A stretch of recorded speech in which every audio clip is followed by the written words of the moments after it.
Assalamualaikum warahmatullahi wabarakatuh. Baiklah, pada kesempatan kali ini kami dari kelompok 6 akan menjelaskan sedikit tentang penaklukan Konstantinopel.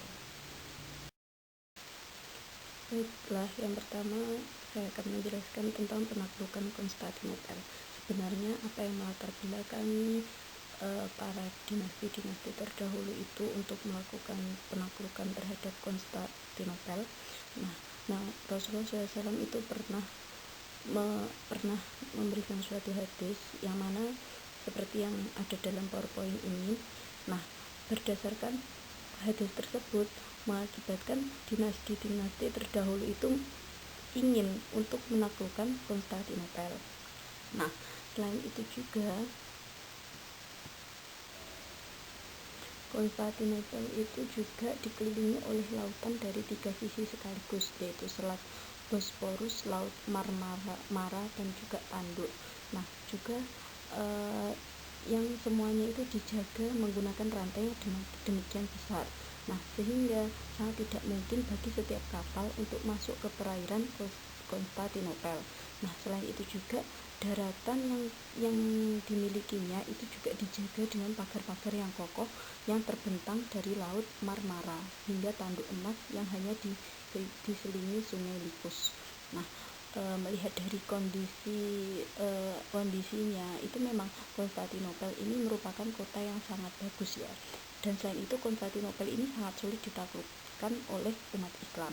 Maka dari itu Nabi pun sampai membuat ada hadis yang memotivasi untuk para dinasti terdahulu itu barang siapa yang bisa menaklukkan Konstantinopel itu adalah orang pada masa itu adalah sebaik-baik penguasa. Nah, maka dari itu melihat dari hadis Rasulullah ini, orang-orang bersemangat untuk menaklukkan Konstantinopel. Selanjutnya saya akan menjelaskan persiapan penaklukan Konstantinopel. Nah, sebelumnya itu sudah pernah dilakukan oleh dinasti-dinasti sebelumnya, seperti dinasti Umayyah itu sudah pernah dilakukan pada masa pemerintahan Sulaiman bin Abdul Malik. Nah, itu juga ternyata gagal, belum bisa menaklukkan Konstantinopel. Lalu pada masa Abbasiyah itu juga mencoba untuk menaklukkan Konstantinopel, itu tepatnya pada pemerintahan Harun al-Rasyid, tapi juga tetap gagal. Nah, lalu juga setelah itu ada juga dinasti Saljuk. Nah, dinasti Saljuk ini merupakan dinasti yang kecil, bukan besar seperti dinasti Abbasiyah ataupun Umayyah. Nah, namun saat pemerintahan dinasti Saljuk ini terjadi peperangan. Nah, akibat dari terjadinya peperangan tersebut, maka dinasti Saljuk ini digantikan oleh dinasti Utsmani. Nah, dinasti Utsmani itu pada akhirnya dipimpin oleh seseorang yang bernama Muhammad Al-Fatih. Nah, pada masa Muhammad Al-Fatih ini penaklukan Konstantinopel mulai dilakukan lagi, atau sebelumnya kan penaklukan Konstantinopel itu berhenti lama ya, karena selama ini orang-orang yang mencoba menaklukkan atau dinasti-dinasti sebelumnya yang berusaha menaklukkan Konstantinopel itu kan selalu gagal. Nah, lalu pada masa dinasti Utsmani ini, tepatnya pada masa Sultan Muhammad II itu atau Muhammad Al-Fatih itu mencoba lagi untuk menaklukkan Konstantinopel. Nah, lalu apa saja yang dipersiapkan oleh Sultan Muhammad II ini? Nah, yang dipersiapkan itu bisa kalian baca di PowerPoint ini. Selanjutnya, perang mulai berkobar. Nah, perang mulai berkobar ini maksudnya adalah strategi yang telah dilakukan oleh Sultan Muhammad II dalam melawan atau menaklukkan Konstantinopel. Nah, itu yang pasti itu adalah yang dilakukan oleh Sultan Muhammad II itu salah satunya adalah membuat meriam. Juga dalam bidang militer itu juga ada persiapan senjata dan angkatan laut. Nah, persiapan angkatan laut itu Sultan Muhammad II itu bahkan sampai menyiapkan 400 buah kapal untuk memberangkatkan pasukan saat menaklukkan Konstantinopel.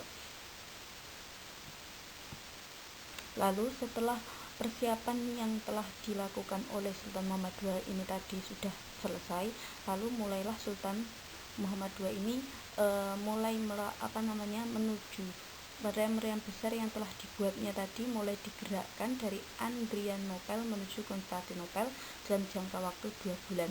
Nah, dengan penjagaan ketat dan langsung dipimpin oleh Sultan Muhammad II. Nah, lalu pada hari Kamis tanggal 26 Rabiul Awal itu berkumpullah pasukan Utsmani yang berjumlah sekitar 250 pasukan untuk persiapan melawan pasukan Konstantinopel. Lalu selanjutnya Muhammad Al-Fatih berunding dengan Konstanti. Nah, maksudnya berunding di sini itu adalah pihak Konstanti yang mengajak berunding Muhammad Al-Fatih. Jadi ketika Muhammad Al-Fatih itu sudah mulai menyerang kota Konstantinopel, nah Konstanti ini sudah merasa mulai bahwa serangan dari Muhammad Al-Fatih ini sangat kuat. Maka dari itu Konstanti itu meminta Muhammad Al-Fatih untuk sudahlah, berhenti saja, apapun yang kamu minta akan saya berikan, ibaratkan seperti itu. Bahkan Konstantin ini memberikan imbalan harta atau ketundukan pihak Bizantium kepadanya atau tawaran-tawaran lainnya. Nah, namun Muhammad Al-Fatih ini menolak semua tawaran yang diberikan oleh Konstantin. Muhammad Al-Fatih hanya mau kalau kotanya itu menyerah dan kotanya itu diserahkan kepada Muhammad Al-Fatih. Jadi itu ibaratkan seperti Konstantin itu menawarkan kepada Muhammad Al-Fatih untuk berdamai atau sudahlah, nggak usah perang lagi, nggak usah diserbu. Tetapi Muhammad Al-Fatih tidak mau. Dia maunya kalau Konstantinopel ini diserahkan kepada Muhammad Al-Fatih. Nah, walaupun nanti kota Konstantinopel ini diserahkan kepada Muhammad Al-Fatih tetap berjanji bahwa dia tidak akan mengubah yang ada di dalam Konstantinopel. Bahkan orang-orang yang agama di kota Konstantinopel itu juga dibiarkan, maksudnya dia terserah mau ikut agama apa, seperti itu. Lalu usaha yang dilakukan Muhammad Al-Fatih itu menaklukkan Konstantinopel yang paling menonjol itu berada di bidang militer. Nah, di mana Muhammad Al-Fatih ini harus menggunakan berbagai strategi untuk melewati hadangan dari tembok Konstantinopel.